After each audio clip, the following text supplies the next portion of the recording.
We have with us up here in the newsroom today Steve Newman, who I know is one of those and characteristic of those who rescued someone yesterday and managed to take him across the river to Liberty State Park in New Jersey. Mr. Newman, are you there?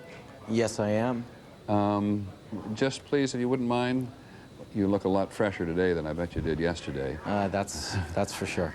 Just tell us what happened, and if you can insert your own story as part of the overall picture of what was happening. Sure. Well, I was in a livery cab about 2 blocks south of the World Trade Centers when it was clear there was a fire in one of the towers, but everybody that was in the streets, of course, there was all the traffic had been stopped.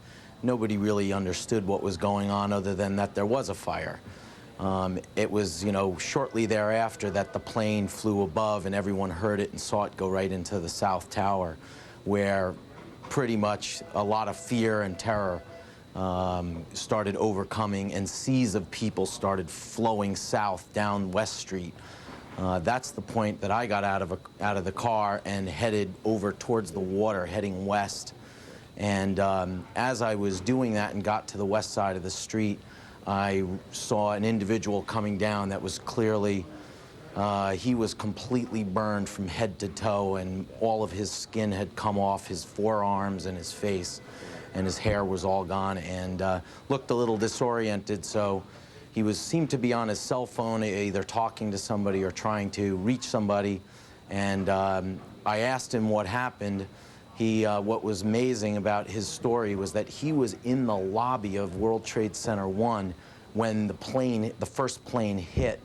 And when the debris started coming down, he went back to go into the building to protect himself and was in the revolving doors going back in off West Street when he looked up and a fireball came flying out, I guess from the elevator shafts, that's what he seemed to believe, and blew out all the windows and threw him back onto the street. And obviously, in a fire flash, seared all his skin. But apparently nothing, all his clothes, none of his clothes were burned. So that was pretty amazing. And he was shaking, and it was clear that he needed to get to a hospital.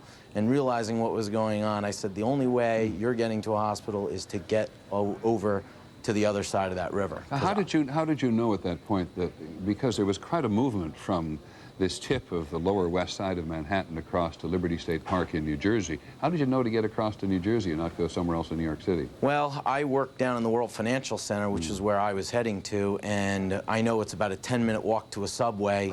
You'd have to walk right past those World Trade Centers, and I didn't know where any hospitals were south of there either. So to me, and I see those ferries out my window every day, and I said, if you get to New Jersey, there won't be traffic, there won't be police, because all the traffic was stopped where I was.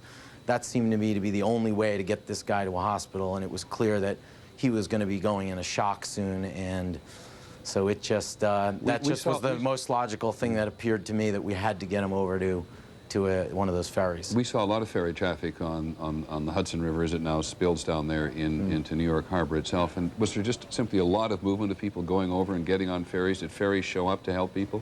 Well, that was somewhat interesting, because I felt like I was a salmon swimming upstream going against all the traffic, which was going south, actually.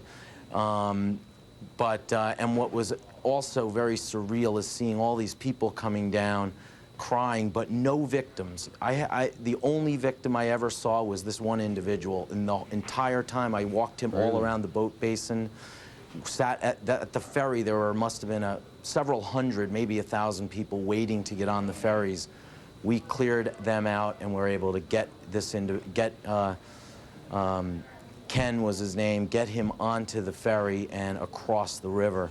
So there were a lot of people there, but most people were heading south away from that whole area. And we were obviously heading against the current there. So well, Ken has a lot to thank you for today, Mr. Newman, and I assume you feel pretty good about yourself, at least in one instance here. Well, it was, I guess I would say I was lucky too, because when we crossed the river and got to the other side, a police officer met us, and shortly thereafter, the towers, one of the South Tower came down, and you could see where all those hundreds of people were waiting, just what was like in a volcano. It comes down a mountain, all that smoke billowing over and covering all the World Financial Center and coming into the water and covering all those people. That was where we were at. So, thank you very much, Mr. Newman. I really appreciate you taking the time. As I said, you probably look and feel better in some respects today than you did yesterday. Now, we're going to check in with the president. We're going to check in with the president in just a minute. And